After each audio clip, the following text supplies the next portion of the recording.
I'm very pleased with this. The clearance here, so I can show it on camera a bit. There you go. You can see the subframe, which is that bit up at the back there. That's my subframe, and now there's my sump. Oh, hi there guys, and welcome back to another video. We have got some things to fit. We have a nice big box. A very heavy box. So, you've probably already seen the title of the video, you already know what this is. But there's only a couple of things left I need to do to lower my van exactly where I want it. One of them is notching, which I cannot do. As you've seen in one of my last videos, I'm not very good at welding. So that's gonna have to get outsourced to somebody else. And the other thing is an engine raise. This is an engine raise. There's two different variants on the engine raises we'll get into in a little bit. But I messaged Shane and said, mate, I really need to get this engine up higher. And he taught me through. In fact, I ended up having a phone call with him. Very nice bloke, by the way. And he said he can make an engine raise for anything. You can go up 20, 25 mil if you want, but you have to cut out bits of the cab and other bits for clearance in. And he said, off the shelf, straight bolt in, he said the best thing to do is get, I think it's either a 16 or an 18 mil engine lift, and that's what I've got in here. I'm not entirely sure if it's an 18 or a 16 mil, but he knows what he's talking about, so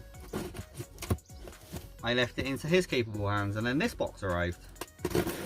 So, as you can see, I haven't actually opened it. I've had it for like a week now. So, this is what this is. Oh. Scarface lowrider sticker. I'm gonna have to find somewhere for that. Right, so we have this heavy piece of metal and this heavy, oh, and another key ring. Oh, where's my keys? Now, I already have one of these, so I now have a spare. So, anyone fancy winning this? Drop in that comment section below. We try and get a little giveaway going ahead. We have these two engine mounts. There's one, and there's number two. This is the driver's side one.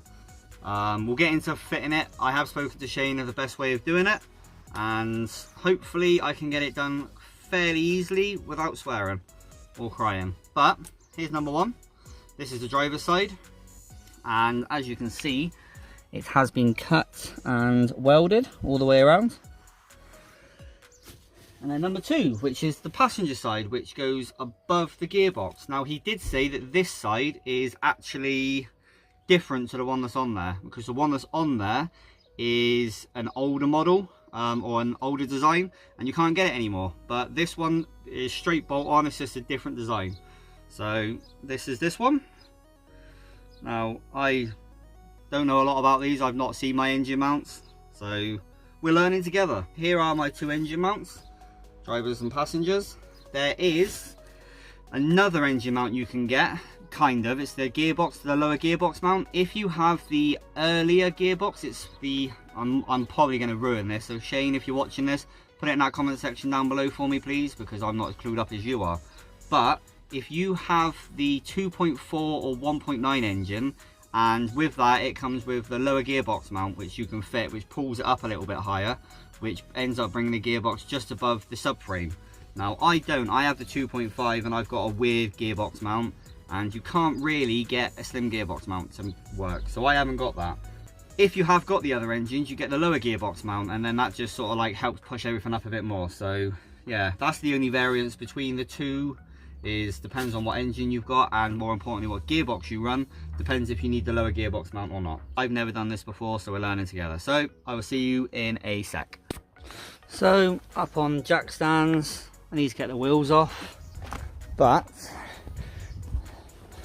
let's go underneath here and show you. That's my gearbox mount. I mean, even starting to actually get the gearbox itself. Yeah, that's my gearbox mount. And yeah, on the other side is the bottom of my sump. Now this is what the fins are supposed to look like, quite deep. Right here it's actually flush. So I've pretty much worn a lot of them off. Yeah. Let's try and get these bad boys fitted. Get that engine up there, out the way of the floor. So I'm gonna get these wheels off and start looking at what I need to do, and I will pick a camera up once we start doing something. So then, now we need to get these mounts done. Spoken to Shane and he said do the driver's side first. It is the worst side to do. So we're going to reference this engine mount to this one. If you can see, there's these two bolts here, and you can see roughly where they are. They've got like a little bit of play in the top mount. They are these two. And then on the bottom side you've got this one, which is a threaded hole. Now if you go underneath, you can clearly see nothing. So what Shane has said is take this auxiliary belt off, and this pulley here, which is just an idler pulley, and then you should be able to get access. I can just about see it if I move that, hopefully. There you go, you can just about see it. Get that undone, and then that engine mounts out. You put a jack underneath the engine just to support it, drop it down just enough to get that mount out, and then the reverse process. So this is the harder side. There's two ways of getting this belt off. Right up there, in fact I'll show you, there is that bolt there. You can just about make it out. I'm pretty sure it's a 13mm. You have to undo that, which pulls the tension out and you can get the belt out. The way I usually do that, you get your, these aren't the right spanners by the way, but you put your spanner ring end on.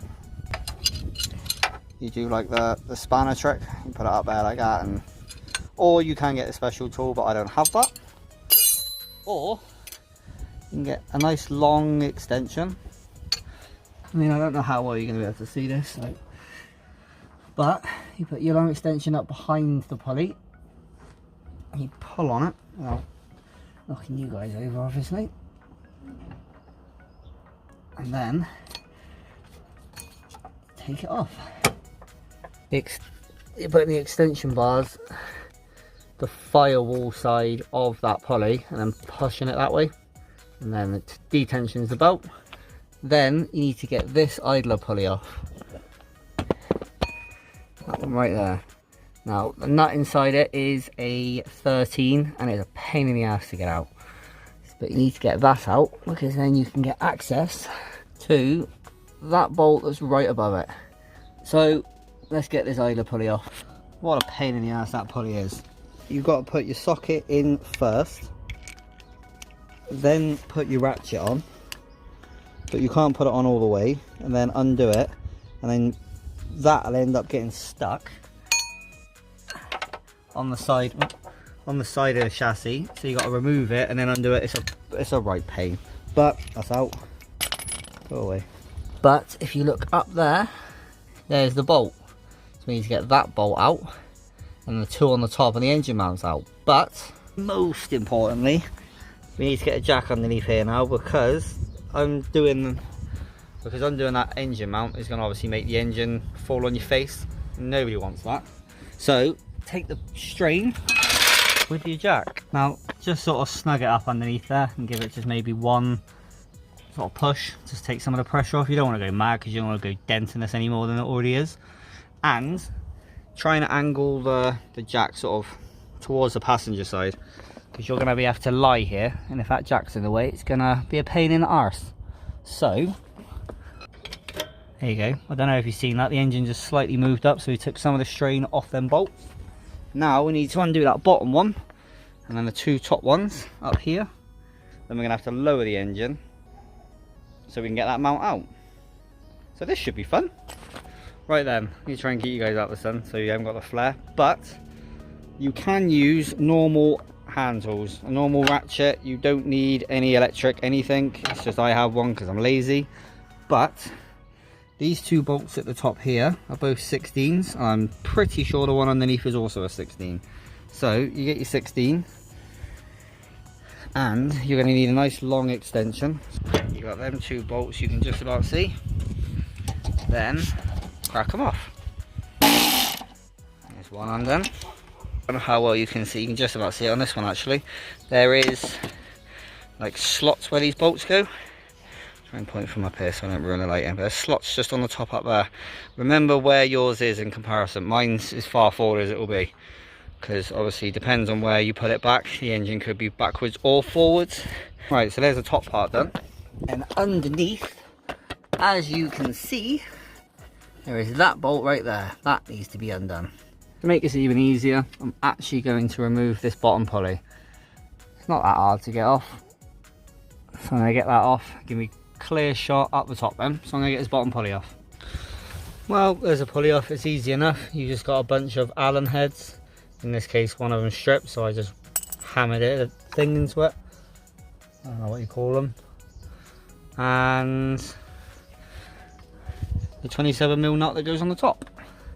And then you can have a nice clear shot to that bolt. And then undo. And then that there is that undone.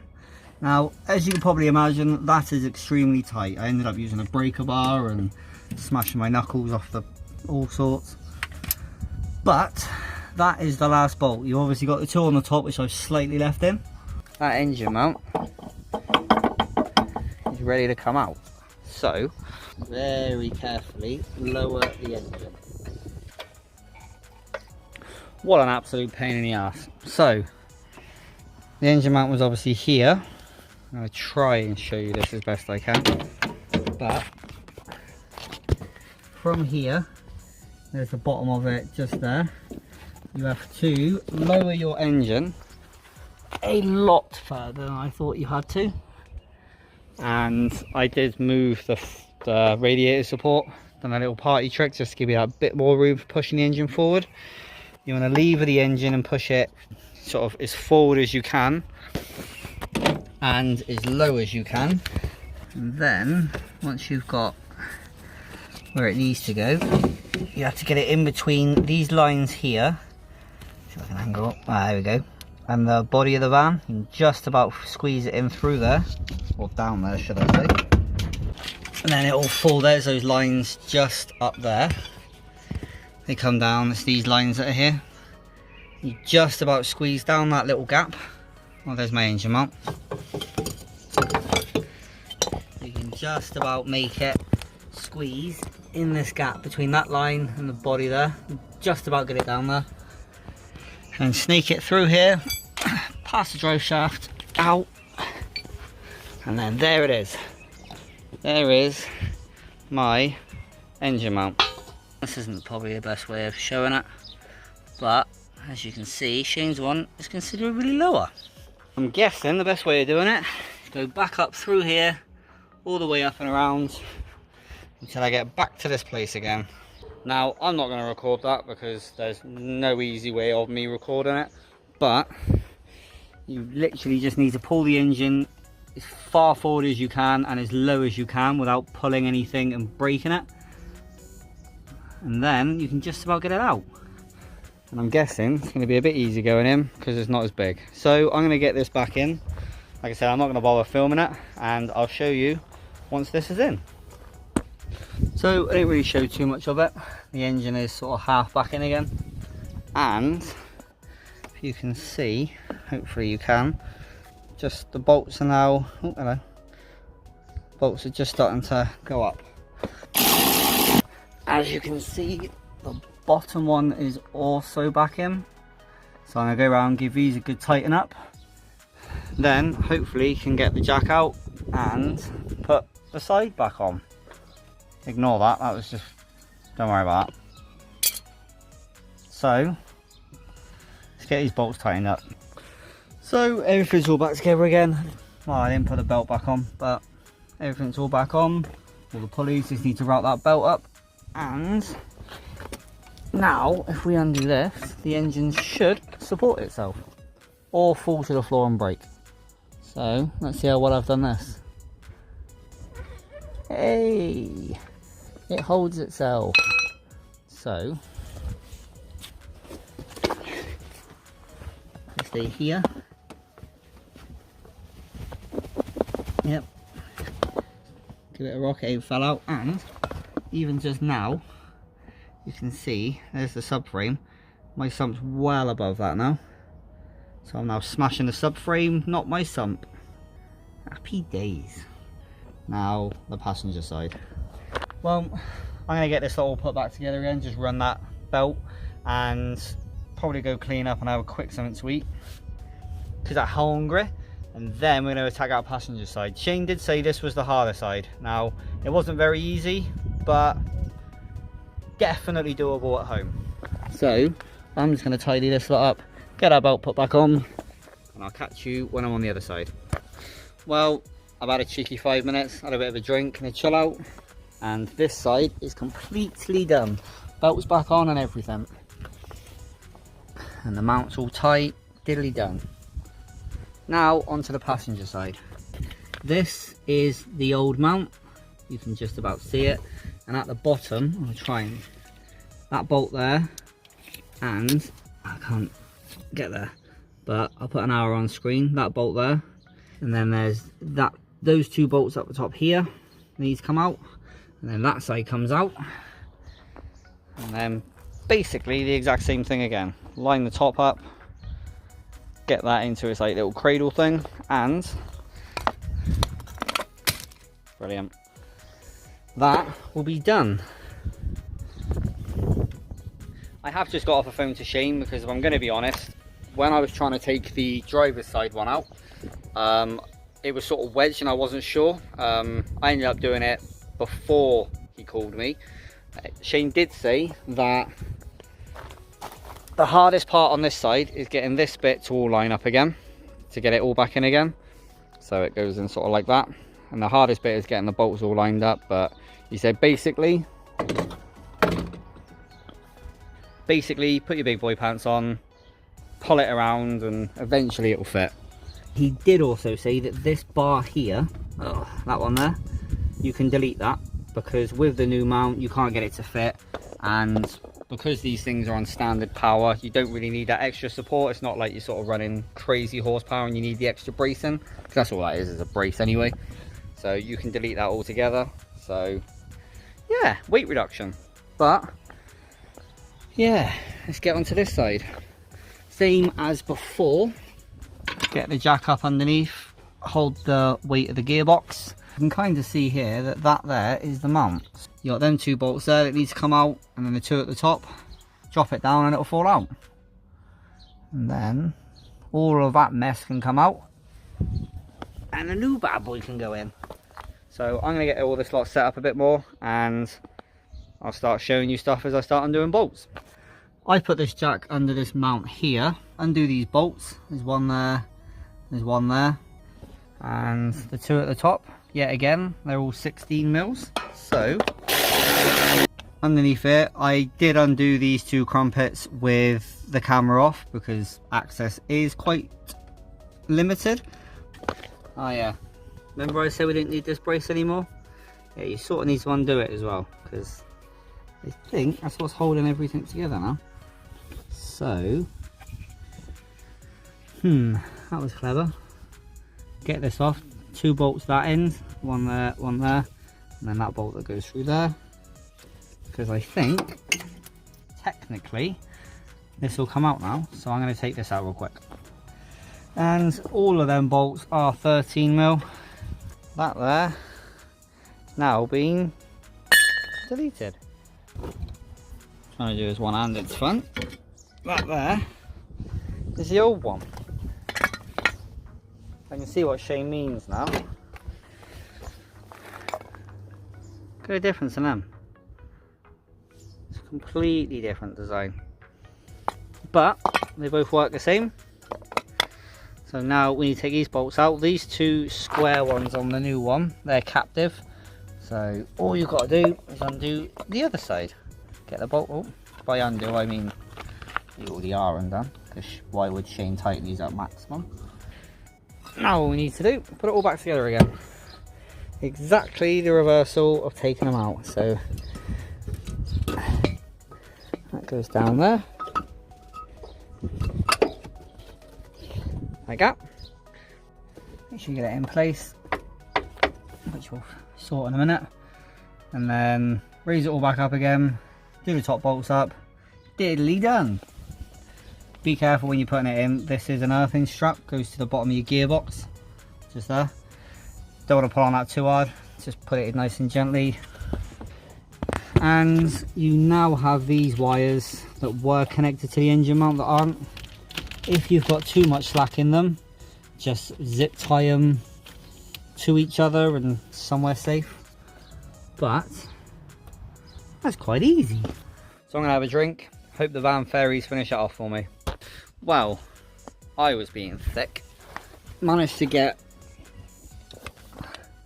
back in and the bolts in. This bolt here, I thought didn't line up, but if you can see up there, you can see that it's sat on that bracket, and because of that, the whole thing couldn't sort of tilt the way it needed to, and the bolt didn't line up. So I had to load the gearbox a bit more, shake it, and finally got it in. That was my own stupid fault, but they're all tight. Easiest way I found of doing that, go underneath it, use your foot to push on the gearbox whilst jacking the jack up. Boom. All lined up. So technically, let the jack down. I reckon full send. That is officially done. So I'm going to get this thing off the jack stands, put it all back together again, and pick the camera back up once the wheels are back on. Bye, horrible crap ones. To be honest, that was quite an easy job. Probably took me roughly about 3.5 hours, but that is bearing in mind I had to set the camera up. I did stop for about half an hour, halfway through. So yeah, I think if I just crack straight on with it, probably get this done in a couple of hours. And you can do it with simple tools that we all have in our toolkit. So massive thank you to Shane from Scarface Lowriders. I'll put all the details down in that comment section below. If you're interested in the engine raise kit, or the drop links, or the dampener plates, or Shane's plates as everybody knows them, jump over onto his Facebook page, send him a message, and order yourself some. And tell him I sent you. Thank you. Like I said in the beginning, if you guys are interested in winning a Scarface Lowriders keyring, I'll also chuck one of mine in and a sticker. Put it down in that comment section below. Also, for an extra bonus point, I have chucked in a random word in this video. A friend of mine over on Instagram, Daz, he has a really nice bay window. That thing is stunning. He's about to get it painted, I think, but he's just had it back from Slambassador. It's had the tub's done, it's literally laying frame now, and he had to have a whole new wiring harness, but that thing is beautiful. Go over and give him a follow. Anyway, he gave me a random word to slip into this video, and if you guys can find it, and no Daz, you can't enter this, then I will send you one of my stickers and a key ring of mine. Sound good? I think for the next video on my Instagram, before I film it, I will put a post up and ask for a random word, and I'll try and put it into the video somewhere. I think that could be quite fun. So thank you, Daz, for that idea. Definitely going to be doing that more often. As I said, thank you very much to Shane from Scarface Lowriders. All of his details will be down in that description below. Jump over, have a chat with him. He's a nice bloke. He'll answer all your questions. And if you want to buy some, that's the best place to go buy them from. But for now, that's enough for me. I'm going to go tidy up because they covered in oil, and I could just do with not lying on the floor. It's boiling hot. I fancy a pint. So I'm going to do that. But thank you very much, guys, for watching. Thank you very much for all your interaction. Thank you for being awesome. And I will catch you in the next one. Take it easy, guys.